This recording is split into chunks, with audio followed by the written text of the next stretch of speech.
आज मला तुझ्या बरोबर नाही बोलायचं, माझ्या अनिल कपूर बरोबर बोलायचं आहे. बोला त्याला. अगं थांब देते. वा रे माझा अनिल कपूर. अरे श्रीवल्ली, मी तर तुझा धनुष ना. अरे तो सुमीचा धनुष झाला, पण आज अख्ख्या महाराष्ट्रासाठी तू नायक मधला अनिल कपूर झालास. मी काही नाही केलं ग, ते असं नकळतपणे होऊन गेलं सगळं. अगं वळवळ करू नको, जरा शांत उभी राहा. अगं मी नाही, त्यानेच पकडलाय फोन. तू नाही रे, ही काव्या. काव्या, नीट उभी राहा आणि फोन नीट धर, मला दिसला पाहिजे व्यवस्थित. माझा धनुष. अगं काव्या थांब थांब. सुमी अगं काय करतेस? टेक्नॉलॉजिया, डिजिटल भारतातली डिजिटल दृष्ट. दृष्ट अशी? आता ज्याची कुणाची दृष्ट लागली असेल ना, ती जुन्या फोनच्या बॅटरी सारखी लगेच उतरून जाईल. अरे वा, माझी टेक्नो सॅव्ही आजी, किती कूल आहेस तू. नाही, मी कूल नाही, कूल तू आहेस. आज काय छान कामगिरी केलीस रे. अरे किती छान बोललास. शेवटी रक्तातच पत्रकारिता आहे ना तुझ्या. आज दयानंदरावाला खूप अभिमान वाटत असेल ना तुझा. हो हो वाटतोय ना, आम्हाला सगळ्यांनाच त्याचा अभिमान वाटतोय. हो मग वाटायलाच हवा. अशीच प्रगती करत राहा, खूप मोठा हो. तारिणी, अगदी योग्य मुलगा निवडलास बरं का तू.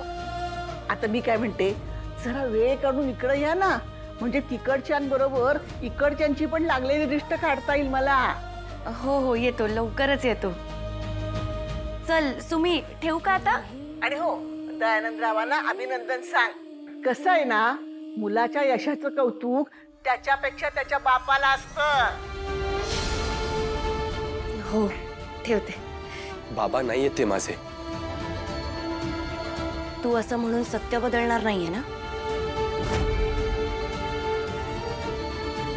आणि तू सत्यापासून पळून काहीही उपयोग होणार नाहीयेत.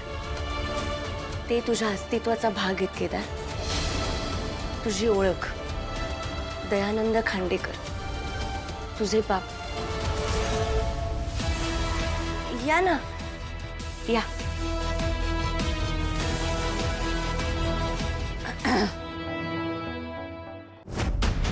Boss sorry. हे बघ, माझा हेतू तुला दुखवण्याचा नव्हता,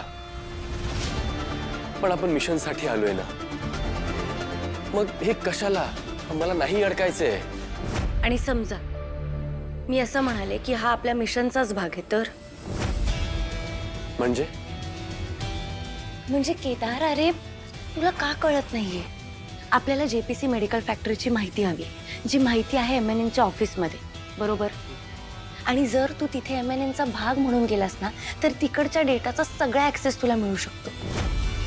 केडी, अरे इतके दिवस आपण ज्या संधीची वाट बघत होतो ना, ती संधी आपल्या समोरून चालत आलीये. आणि ती संधी पुन्हा मिळेल का नाही माहित नाही. दुसरा कोणताच मार्ग नाहीये.